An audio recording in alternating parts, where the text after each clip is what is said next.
My name is Marcus Levin, and I work as a delivery driver for a small courier company based out of West Milford, New Jersey. People think this job is boring. All cardboard boxes and signatures, but they don't know my route. I'm assigned to Clinton Road, a stretch of forested asphalt that locals whisper about like it's cursed. I used to roll my eyes at the stories, phantom cars, wandering kids, strange lights.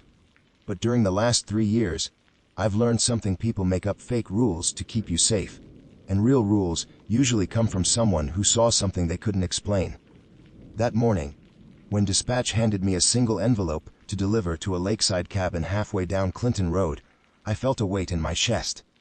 It wasn't the envelope. It was the fact that whoever had ordered the delivery left a note attached to the work order. 4 short, typed lines. Follow the rules. Do not stop on the shoulder under any circumstances. If someone signals you to slow down, do not acknowledge them. If you hear tapping on the windows, accelerate and do not look. We get plenty of weird instructions from paranoid clients, but this one felt different. The paper had been folded so many times it was soft at the creases. Someone had held it like a prayer. Someone afraid. I placed it in my jacket pocket, thinking I'd ignore it. That confidence lasted until I actually turned onto Clinton Road and felt the air change.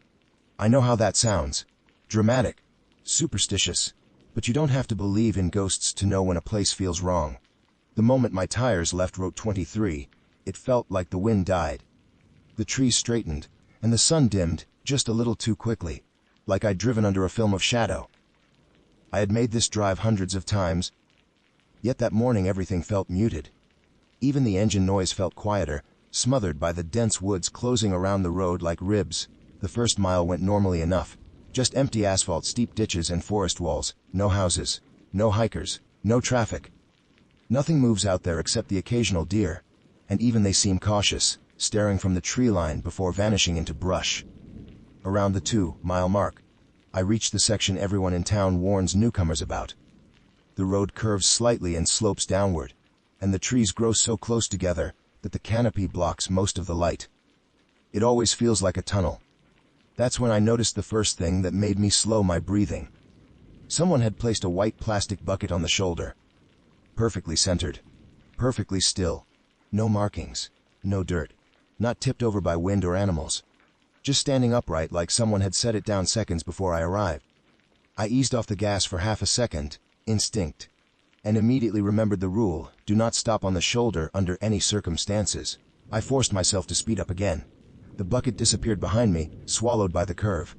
Less than a minute later I saw something else. A person, a man, maybe late 30s, standing on the right side of the road facing the trees. Not facing traffic. Not walking. Not doing anything except standing perfectly still, hands at his sides. His posture was too straight, too unnatural, and his clothes looked wrong.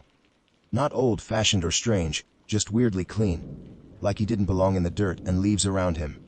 His shoulders rose slightly, like he'd inhale. I didn't give him time. My foot hit the gas. But when I passed him, he lifted his arm, not to wave, not to flag me down, but to slowly point at my truck like he was marking it. I didn't look in the mirror. I didn't want to know if he turned around. The road narrowed as I approached the reservoir, water flashing between the trees like a strip of broken glass. My hands felt tense on the wheel. Clinton Road is empty in the usual sense, but that morning it felt occupied. Like something unseen was pacing the shoulders, waiting for eye contact or hesitation. 3 more miles to the cabin. I kept repeating that. 3 more miles. Deliver the envelope. Leave before dark. My phone had no signal. It never does out here, but this time it wasn't even searching. The screen stayed black. I rubbed my thumb along the steering wheel, grounding myself in something real. That's when the tapping began, soft. Gentle. Almost polite. Like a single fingernail tapping the passenger side window. I didn't look. I didn't need to. The rule had been clear. I kept my eyes on the road and pressed harder on the accelerator until the engine strained. The tapping followed. Not louder, never louder, just persistent, keeping pace with the truck as though whatever made the sound didn't need to run to stay beside me. Just tap, tap, tap. My throat tightened. The tapping stopped only when the cabin came into view, a dull wooden structure half hidden behind overgrown bushes. No car. No mailbox. No sign of life. Just a cabin waiting for someone who didn't want to be seen. I parked in front of the porch steps and turned off the engine. The silence hit me like a weight. That was when I noticed the envelope in my hand felt warm, almost like someone had been holding it before me. And for the first time, I wondered if delivering it was a mistake. The warmth of the envelope unsettled me more than anything that had happened on the drive. Paper shouldn't feel like that. It should be cool, neutral, forgettable. But the envelope felt like someone had tucked it under their arm moments before handing it off, like it had been carried with intent. I stepped out of the truck and the air hit me immediately. Cool, heavy, damp in a way it hadn't been a minute earlier. The forest around the cabin felt unnaturally still, as if the moment my wheels stopped turning, the entire stretch of woods exhaled in relief or anticipation. Leaves hung motionless, no birds, no insects, just quiet, the kind that makes your spine tighten because you can tell it isn't natural silence, it's waiting silence. I took a step up the porch and noticed the wood didn't creak under my weight. That bothered me more than it should have. Cabins out here are old, weathered, soaked through with humidity. They creak even when nobody walks on them. But these boards didn't shift, didn't give, didn't even flex. They felt solid the way something brand new feels solid, even though the cabin siding was faded and peeling. My knuckles hovered over the door. There was no doorbell. No sign. No instructions on where to leave a delivery. The envelope seemed to throb with faint heat in my hand. I knocked. The knock sounded wrong. Too soft. Too swallowed. A knock on wood should echo at least a little. But it felt like the sound slipped into the cabin instead of bouncing back. I knocked again, louder. The same thing happened, the sound sinking into the door like the wood absorbed it. I waited. Nothing happened. No footsteps. No voice. No shift of movement inside. But something felt aware of my presence. Not hostile, not welcoming, just aware.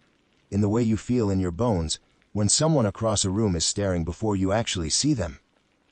I knocked a third time and forced myself to speak, because company policy says you at least announce the delivery. Courier service. I have a delivery for this address. My voice wavered, and I hated that it did. When the words left my mouth, something behind the door changed. Not movement, not sound. Just pressure, like the air inside the cabin leaned forward. I waited for a reason to leave. Some sign. Anything. When none came, I bent down and slipped the envelope under the door. It slid inside more smoothly than it should have, almost like it was pulled in at the last second. I stood back, expecting the door to open. It didn't. I should have walked back to the truck, gotten inside, and driven. There is nothing about my job worth lingering for. But I hesitated, staring at the gap where the envelope had disappeared. Something about that motion felt too intentional, too practiced. A crack of sound made me jump. A twig snapping from somewhere in the trees to my left. Not loud, but perfectly placed to get my attention. I turned my head slowly, expecting a deer, or maybe another strange figure like the man on the road. At first I didn't see anything. The underbrush was dense, and the shadows under the pines were thick enough to hide anything human-sized. I held my breath without realizing it. Another snap. Closer. I froze. Every rule on that note suddenly felt sharper in my memory. Don't stop on the shoulder. Don't acknowledge anyone signaling you. Don't look if something taps on the window. They were rules made by someone who had seen what ignoring them cost. I wondered then if there were more rules I hadn't been told. Rules about what happened after you left the truck. A figure stepped partially into view between two trees. Though figure feels too clear a word. It was a person, yes, but only in shape. Their posture was wrong in a way I didn't understand at first. I stared a moment too long, trying to make sense of what I was seeing. The person wasn't facing me. They weren't facing the road. They were facing the cabin, standing still like they'd been waiting long before I arrived. Their arms hung straight. Their head was tilted slightly upward, like listening for something inside the building. I whispered, "Hello," before I could stop myself. The figure didn't move, didn't flinch, didn't breathe in any way I could see. But something behind me did. A soft shuffle on the porch, weight shifting. Not heavy. Light enough that I questioned whether it had actually happened. I turned in a quick, small motion, expecting to see the cabin door open behind me. It remained closed. The porch boards were perfectly still, but the air felt disturbed, as if someone else stood beside me a second ago. I backed away until I reached the bottom of the steps. My heartbeat felt too loud in my ears. I looked toward the trees again. The figure was gone. No footsteps, no movement. Just gone. The forest looked untouched. I didn't wait for more signs. I moved quickly toward the truck, not running but close enough. The moment my hand touched the handle, another sound rose around me, small, delicate, almost playful tapping. But this time, it wasn't on one window.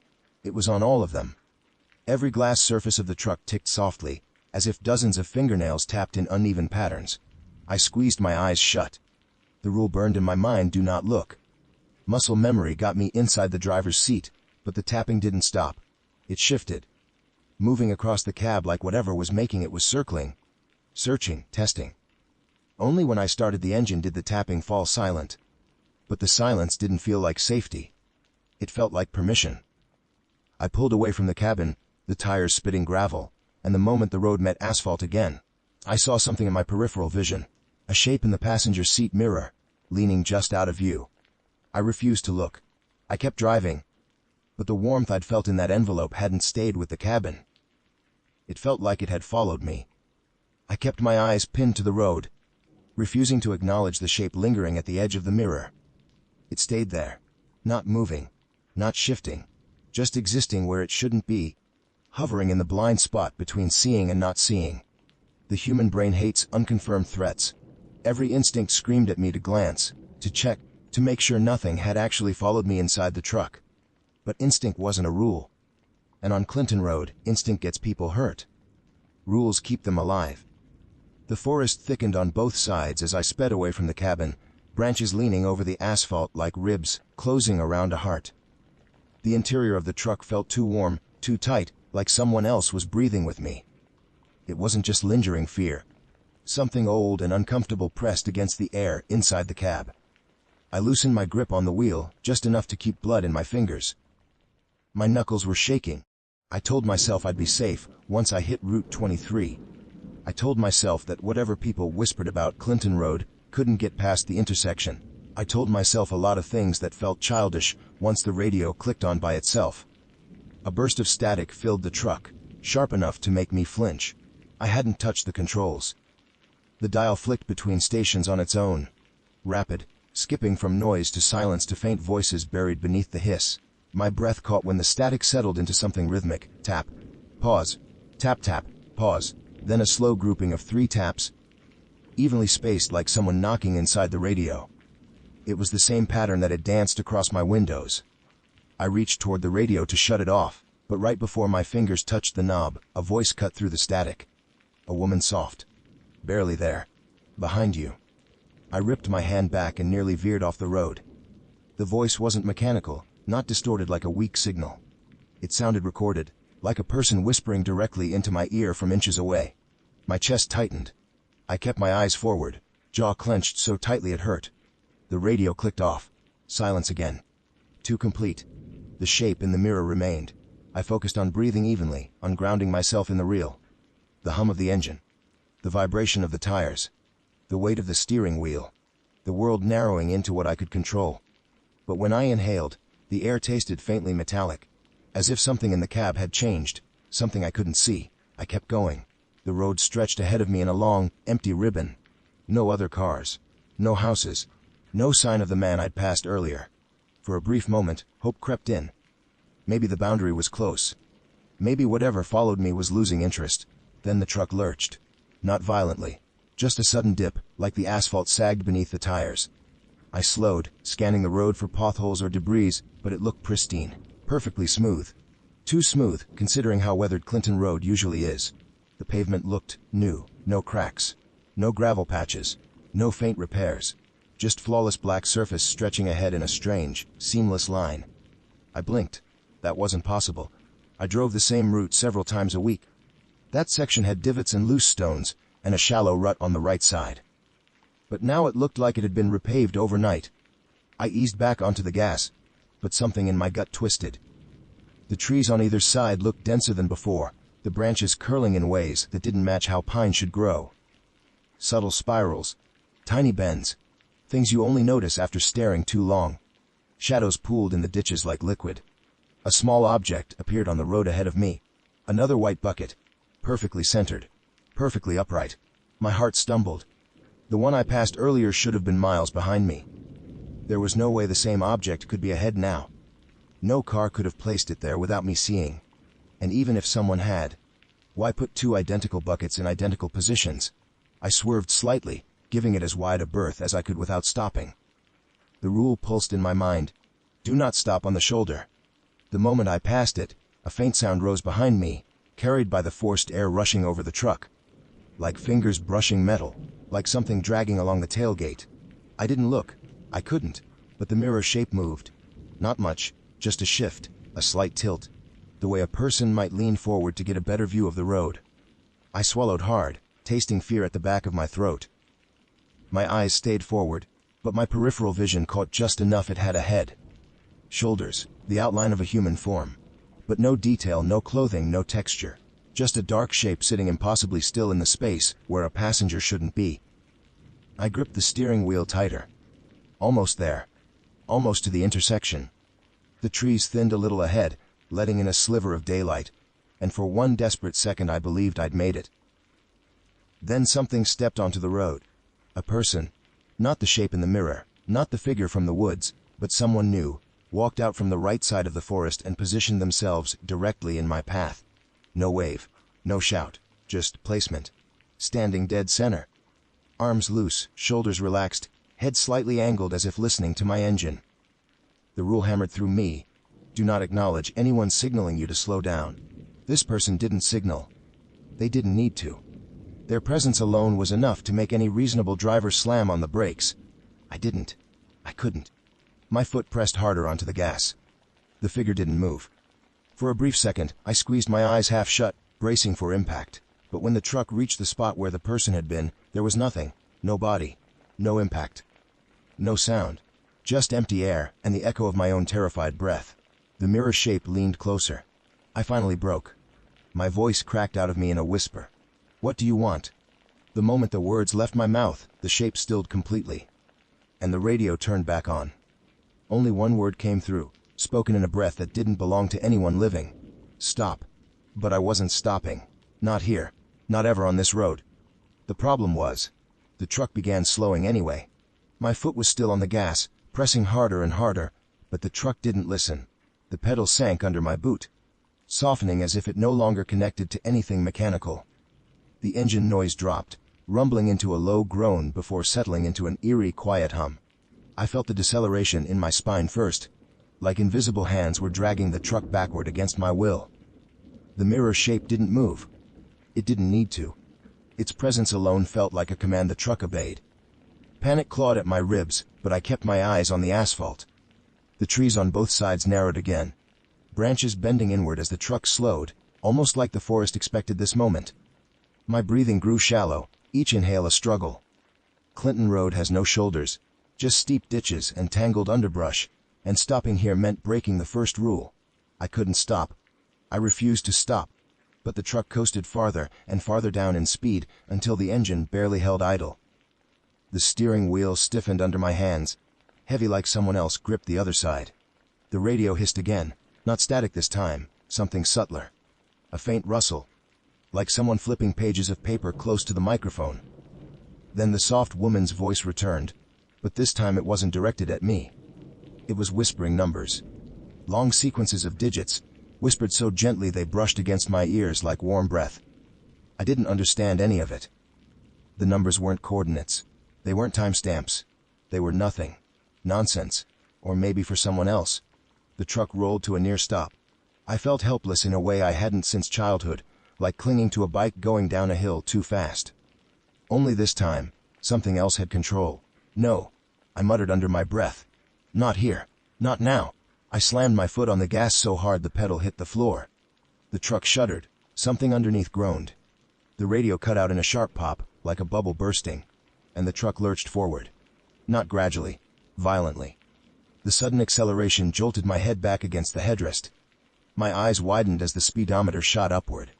I didn't ease off the gas. I didn't dare interrupt whatever momentum had been given back to me. The tires squealed against the asphalt, gripping for dear life.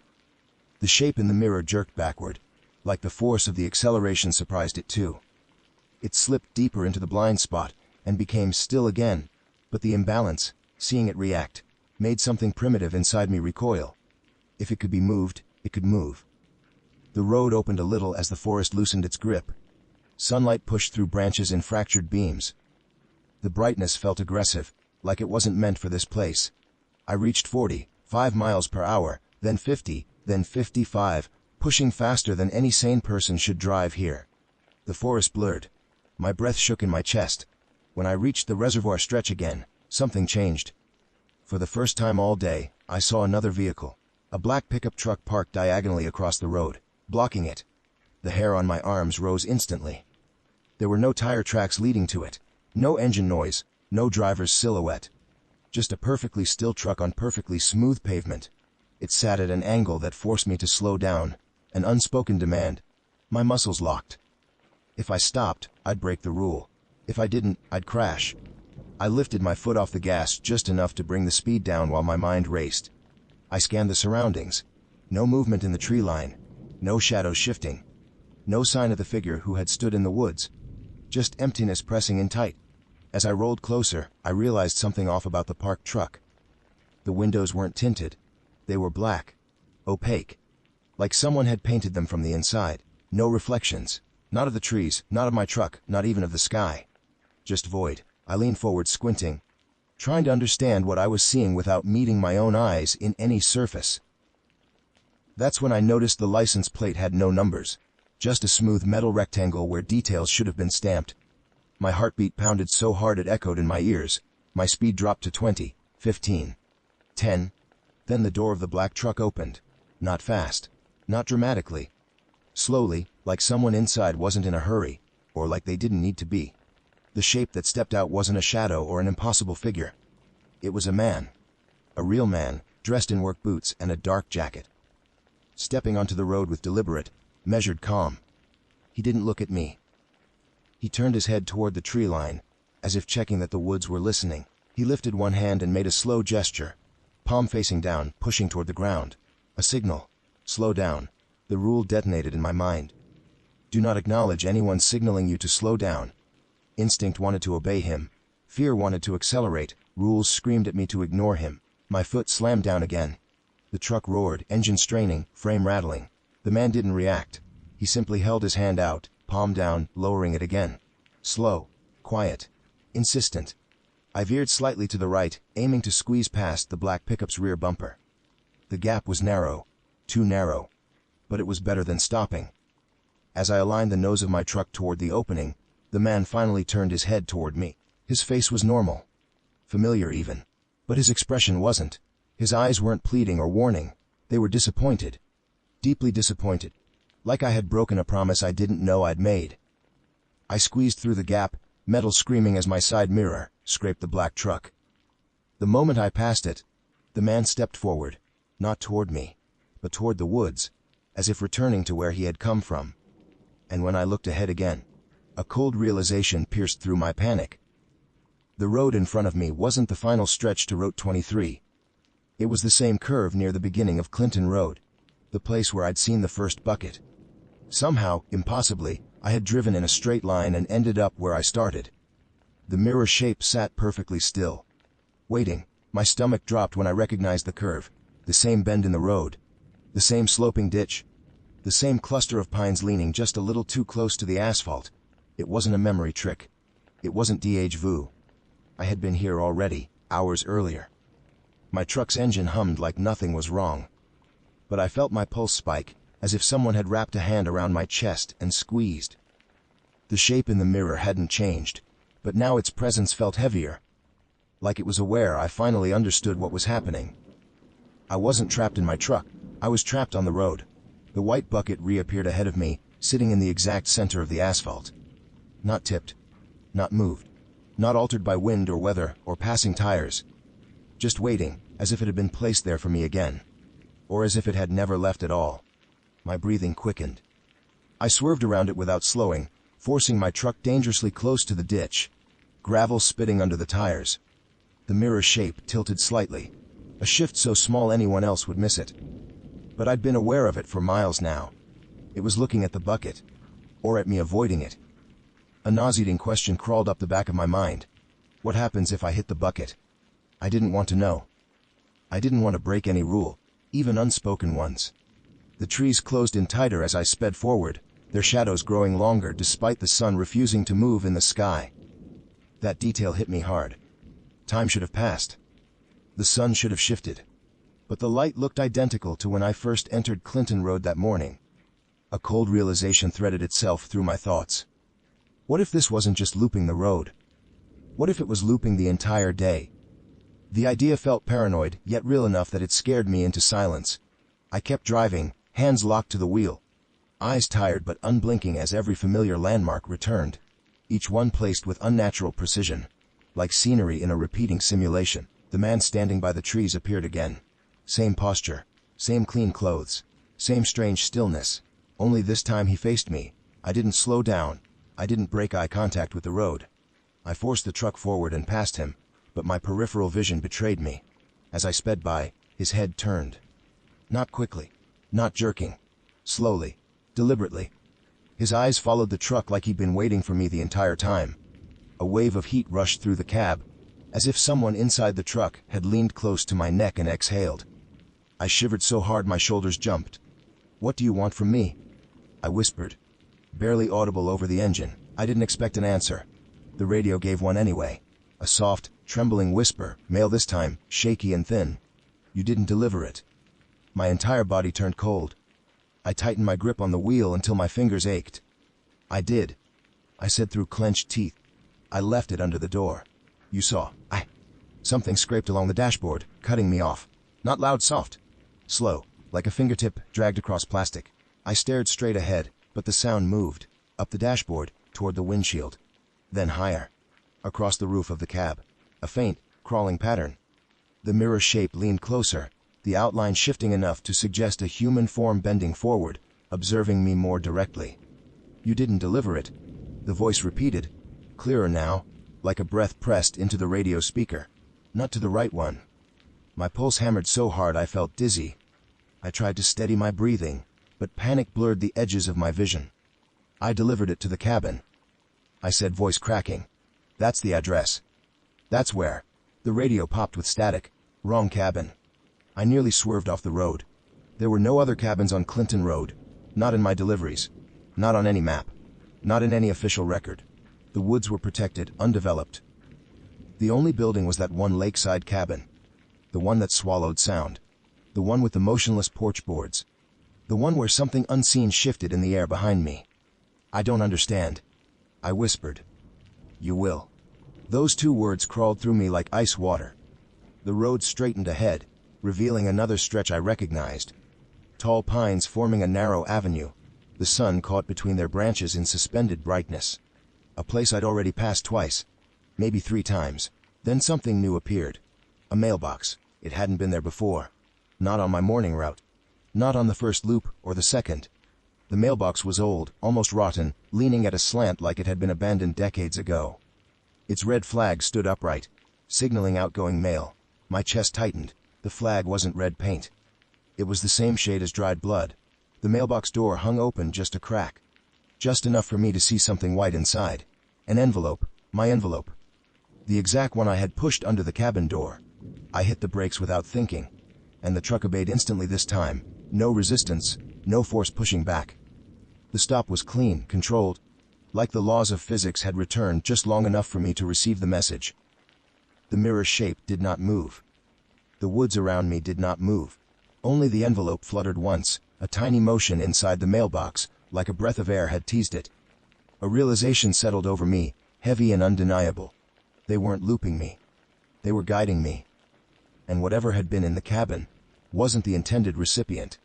I stepped out of the truck. The air outside felt colder than before. Denser, like stepping into the deep end of a pool. Leaves didn't rustle. Wind didn't blow. Even my own footsteps felt muted. I approached the mailbox, noticing small details my brain tried to reject. No address number, no post, no supporting structure.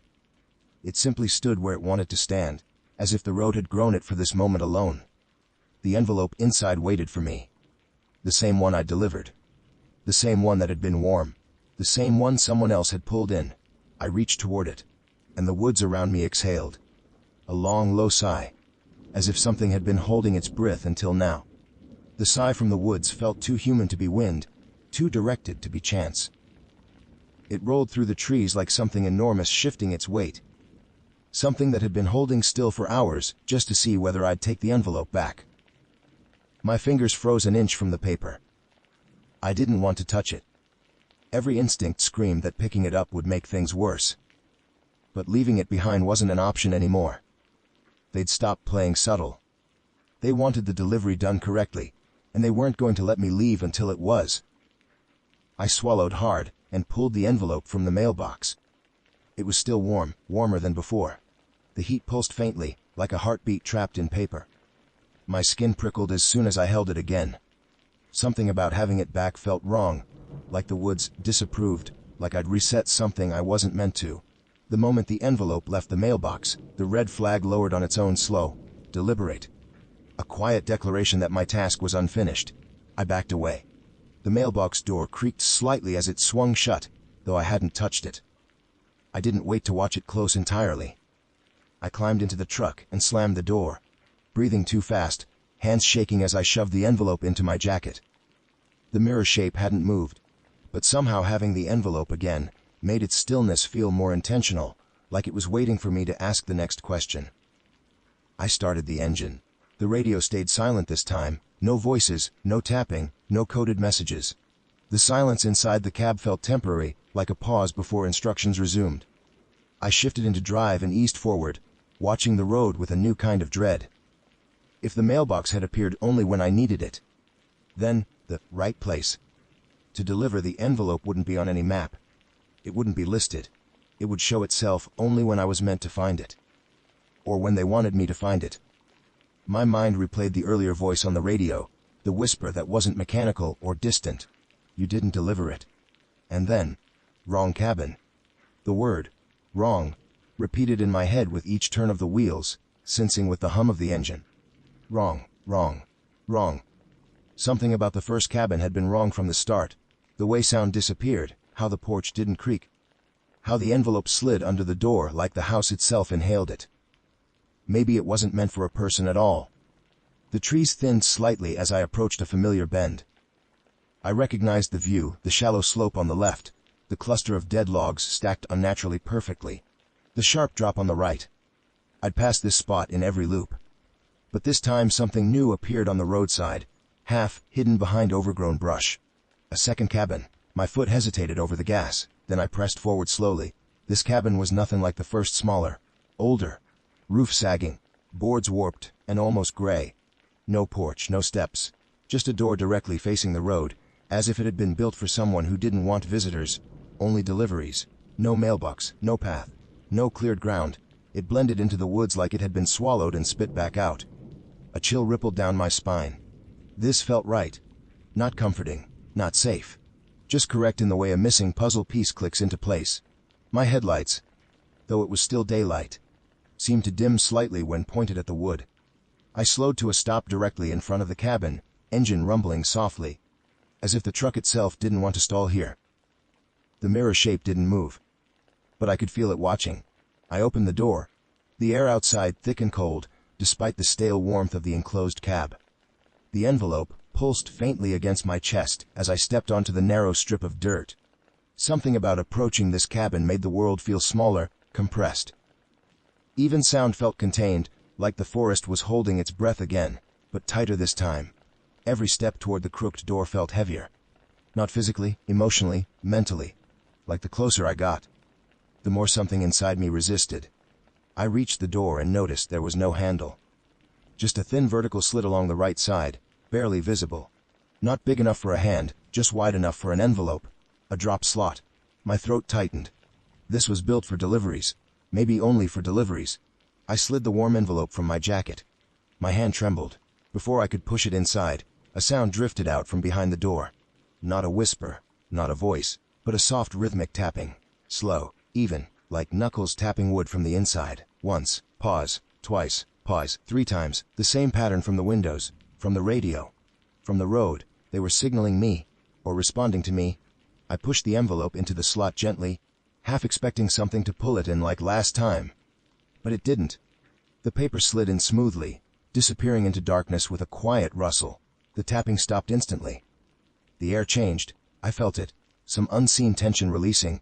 Some unseen pressure lifting off my chest. The woods didn't sigh this time. They simply shifted. Relaxed, like a boundary had been respected. A rule followed. I took one step back. The cabin door creaked. Not a full opening, just a tiny inward movement, like something behind it had leaned away from the slit, satisfied.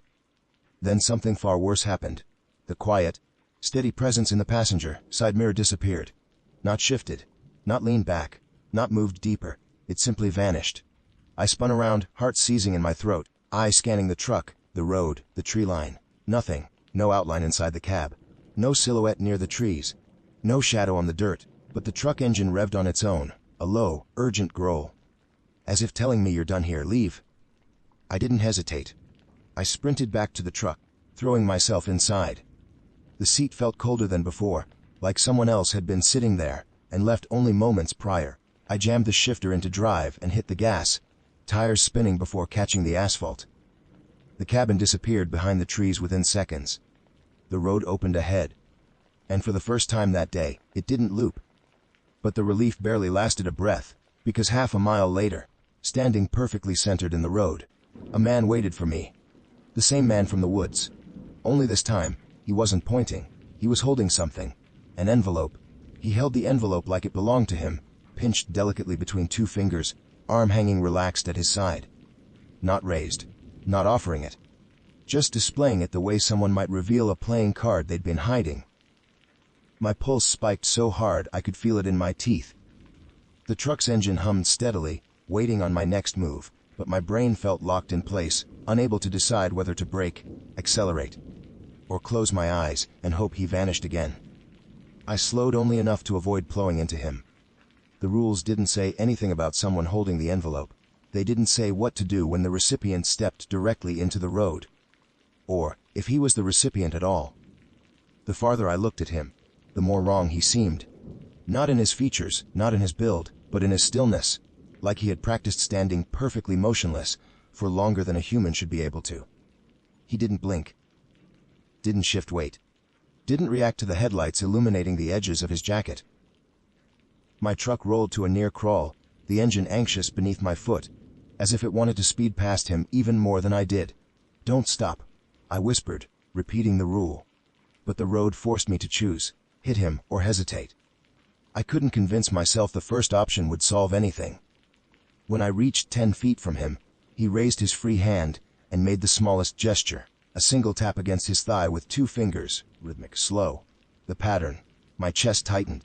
The envelope in his other hand flicked slightly in the breeze that didn't exist. I leaned forward, squinting, trying to see if it really was the same envelope. Same crease lines. Same faint smudge in the corner from where my thumb had pressed earlier. Same everything. "Why do you have that?" I muttered, too quietly for anyone to hear, but the moment the question left my lips, the man lowered the envelope into his palm and held it upright. The flap was open now. He'd already looked inside. I felt nausea ripple through me. I didn't know what was inside. No one told me. The work order was blank except for the rules. And something about the way he held it. Casual, unguarded. Felt like the worst thing he could have done. I couldn't stop. I couldn't acknowledge him. I couldn't let him approach the truck. So I did the only thing left. I veered to the right, pressing the gas just enough to slip around him without stopping. As soon as my front bumper passed his shoulder, he moved, not toward me, not in anger, just turning, slowly, smoothly, to follow the truck with his gaze. His arm didn't lower. The envelope didn't shake. He watched me go as if escorting me out of a building he owned. I didn't look in the mirror. I knew what I'd see, or more accurately, what I feared I'd see. Instead, I focused on the road ahead, gripping the wheel so tightly my fingers ached. The air inside the cab changed again, the temperature rising in a stifling wave. My vision shimmered at the edges. It felt like the air itself was holding its breath. Half a mile later, the forest thinned. The sunlight, unchanged, unmoved, brightened the asphalt. A strange clarity swept through me. This was the first time all day I'd moved into a part of the road I hadn't looped through yet. A stretch I'd never reached before. My truck hummed calmly, finally obeying physics again. Until the radio clicked on. Not static this time, no tapping, Just a steady, quiet channel. The kind you'd get when someone was holding the talk button without speaking. A faint hum buzzed beneath it, almost like pressing your ear to a power line. Then a man's voice, soft but strained, cut through. "You need to finish it." My skin crawled. The voice wasn't the woman's whisper, and it wasn't the same as the pale man on the road. This voice sounded frightened, urgent, real. "I did finish it," I said quietly, scared of who might be listening. I delivered it. A breath shuddered through the radio. Not to that one.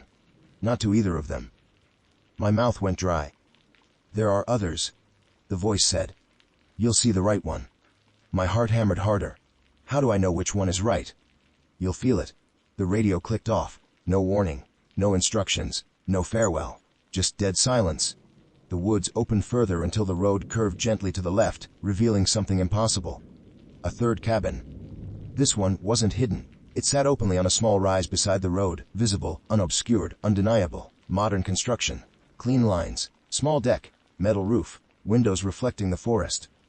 I had never seen this cabin on any delivery route, map, or satellite view. And yet, it sat there as if it belonged more than anything else on the road. A sensation washed over me so overwhelming it rooted me in place. This cabin was the right one. Not because of something supernatural. Not because of any whisper or tapping. Not because the woods shifted. It felt right in the same way a real house feels right after walking past a dozen abandoned ones. A place built by a human hand, lived in by a real person. Something grounded. Safe even. My truck slowed without resisting this time. Not forced, guided. Coasting to a natural stop, near the small stretch of gravel beside the cabin's walkway. I stepped out slowly, each movement stiff. The sky still held that mid-morning light that hadn't shifted all day. The silence felt normal. Not heavy, not waiting, just quiet. I approached the cabin step by step, half expecting something unnatural to happen. Trees bending, tapping patterns, the mirror shape returning. But nothing did. The world felt paused. A doorbell sat beside the front door. Ordinary, brass, slightly tarnished. I raised a trembling hand toward it, then hesitated. I didn't have the envelope. My heart sank. It was still with the man on the road. Still in his hand. Still open. And as that realization punched through me, a sound rose behind the closed door. Footsteps. Real ones. Measured. Human moving toward me. A chill crept across my skin as the doorknob turned slowly from the inside. This time, I wasn't facing something hiding. Someone was answering. The doorknob turned with the deliberate weight of someone who wasn't expecting trouble. Someone who believed a knock, or in this case, footsteps outside, meant nothing more than a visitor. That alone terrified me more than the tapping, the loops, or the figures in the woods. Because whoever lived here believed they were safe on Clinton Road. And that meant they didn't know what lived around them. When the door opened, I stepped back instinctively. A woman stood on the threshold, mid-30s maybe, hair tied back, T-shirt, joggers. A normal person in a normal house on a road where nothing should be normal. She blinked at me in surprise, then softened her face with polite confusion. "Can I help you?" she asked. Her voice wasn't distorted, not whisper soft, not echoing. Human, entirely human. The sound of it almost buckled my knees with relief. My words caught in my throat. I couldn't explain any of this without sounding insane. "I have a delivery." I reached toward my jacket out of habit before remembering the truth. The envelope was gone. And not just gone, taken. She frowned gently, scanning my empty hands. "For me? I think so," I said, though the shakiness in my voice betrayed how unsure I felt. "I was supposed to deliver an envelope here. Do you have it?" "No," I whispered, and my stomach twisted. It was taken. The woman's expression shifted, not to fear, not to suspicion, but something quieter. Concern. Taken by who? I looked past her into the house. A neat living room. Bookshelves. A couch with a blanket folded carefully over the armrest. Subtle signs of a real life. A grounded life. And yet something in the air felt tense. Like the house itself had stiffened when she asked that question. "Someone on the road," I said slowly. "He stepped into my path and he had it." What did he look like? Tall, clean clothes, very still. Too still. Her breath caught, just barely. Enough that I almost missed it. She opened the door wider.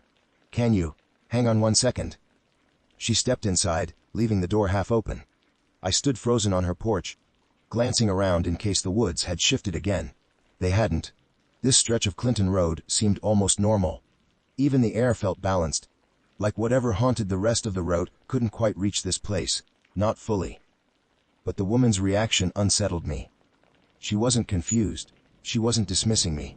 She was expecting this. She returned with something in her hand. A small metal box. Old. Dent in one corner. Rust along the edges. I recognized it immediately. Not because I'd seen this one before, but because I'd seen versions of it. During wilderness deliveries. In ranger posts.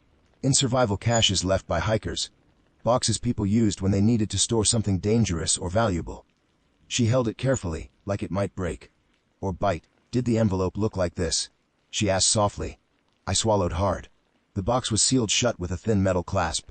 No lock, just the clasp, old-fashioned. Delicate, meaningful. I didn't open it, I said. What about the paper? Was it a little thicker than normal? Slightly warmer, she asked. My lungs tightened. How do you know that? I whispered. She exhaled slowly and leaned her shoulder against the doorframe, lowering her voice. Because something like this happened to the person who lived here before me. My blood chilled. What happened to them? She didn't answer immediately. Her eyes flicked toward the tree line, scanning the woods with careful, practiced awareness. She wasn't scared. She was vigilant. Like someone who'd learned the hard way that this road didn't forgive mistakes. They started receiving deliveries they didn't order, she said. First small things. Notes, objects, then envelopes. She paused. Eventually, they brought one inside. What was in it? She shook her head. I don't know. They didn't have time to tell anyone. I stared at her. They disappeared. No, she said, voice tight. They're still out here. Somewhere. Just not in a way you can talk to anymore. Before I could respond, a sound rolled down the road like distant thunder. Not weather. Not a car. Footsteps. Heavy. Rhythmically spaced. Getting closer. The woman stiffened. Her hand tightened around the metal box so hard her knuckles turned white. He's coming, she whispered. My heart lurched. The man from the road. Yes. Her voice was barely audible now. That envelope wasn't meant for the cabin you chose. Or the second one. Or even me. You were supposed to bring it to him. Why? Who is he? Her next words came out like a confession she'd been trying not to speak for years. He's the dead letter carrier. The term hit me like a blow. I'd heard of dead letter offices, places where undeliverable mail went. Lost mail. Forgotten mail. Mail with no receiver. But a dead letter carrier. What does he do? I whispered. He takes what can't be delivered, she said. What shouldn't be delivered? And sometimes. Her voice cracked. He takes the messenger too. The footsteps grew louder. Approaching steady, slow, no hurry, no hesitation. A man who knew I wouldn't run fast enough. The woman grabbed my arm, pulling me closer, urgency flooding her eyes.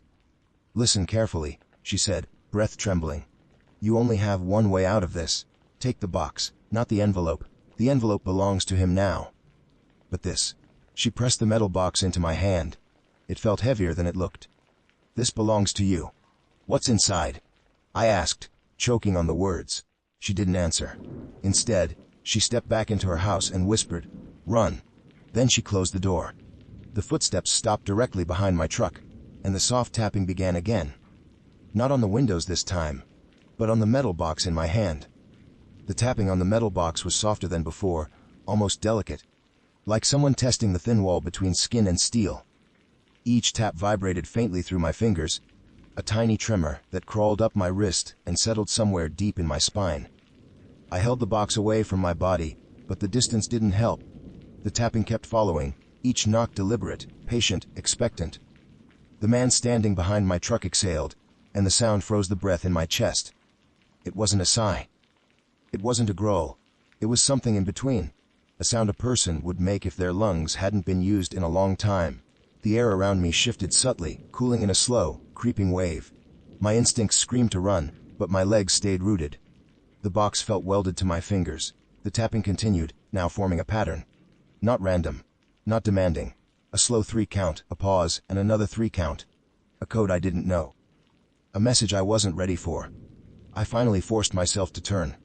The man from the road stood perfectly still beside the rear bumper, holding my envelope loosely at his side. He stared at me with an expression I couldn't rid. Neither angry nor pleased, just tired. Deeply tired. like someone who had spent years doing something impossible without praise or recognition. His clothes looked normal. His posture looked normal. But something in the air around him bent slightly, like the space itself leaned to accommodate his presence. He lifted the envelope in a small, almost weary gesture. "You failed." That's what the motion felt like. Not a threat, a disappointment. My throat tightened. "I didn't know," I whispered. "No one told me." His head tilted, not sharply, not mechanical, just enough to suggest he was listening. Really listening. His eyes, though dark, weren't empty. They were full of something that looked too human for this place.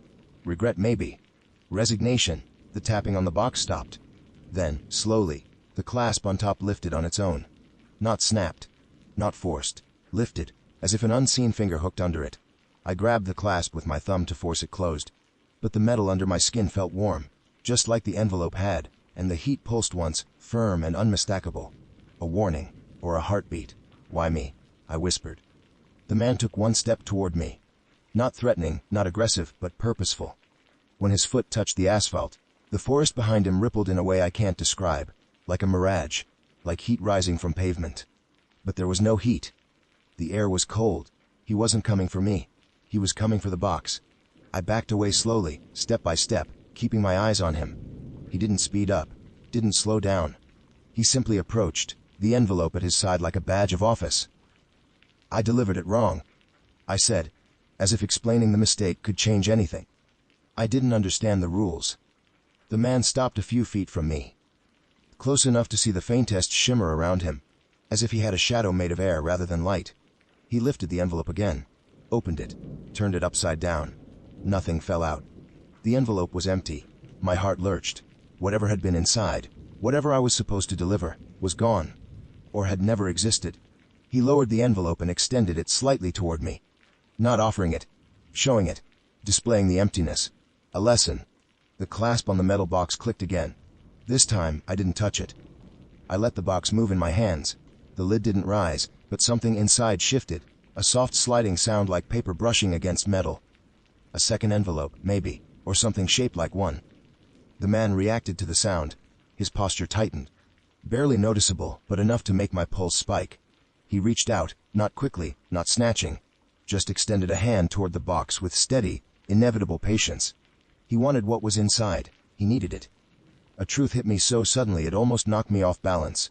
He wasn't a monster. He was a messenger, stuck between deliveries, between lost letters and lost people. Between what needed to reach someone, and what never should. But the box wasn't his. The woman had made that clear. "This belongs to you," she'd said. The man's outstretched hand hovered inches from the box, and for the first time, I saw something flicker in his eyes. Not an emotion. A reflection. Like the box itself was emitting light only he could see. I tightened my grip. His hand froze in midair. A small shift of wind brushed the trees. Normal wind. Natural wind. The first I'd felt all day. It wasn't him. It wasn't the woods. It was the world creeping back in. I took a shaky breath. "No," I said. Not a whisper this time. "This one is mine." The man didn't react with anger or frustration. Instead, he lowered his hand slowly, almost painfully, like someone forced to accept a truth they'd known was coming. He glanced once at the box, once at me, and stepped backward. He wasn't chasing me. He was releasing me. My legs finally unlocked. I backed toward my truck, moving slowly, never taking my eyes off him. The man watched without blinking, envelope hanging loosely at his side again. When I opened the driver's door, he lifted the envelope slightly. One last gesture, a warning, a reminder, or maybe an apology. I slid into the truck, slammed the door, and turned the ignition. The engine sparked instantly. The mirror was empty. No shape. No shadow. Just me. When the tires hit asphalt, the trees didn't close in. The road didn't loop. The air didn't warp. For the first time in hours, I was leaving Clinton Road. The man remained in my rear view until the road curved. Then he was gone. By the time I reached Route 23, the sun finally moved. I pulled into a parking lot and locked the doors, clutching the metal box with both hands. The clasp was still warm. Still pulsing. Whatever was inside was mine now. And tomorrow, or the next day. Or whenever I finally gather the courage to open it. I'll find out what message Clinton Road delivered to me. And what price I'll pay for carrying it.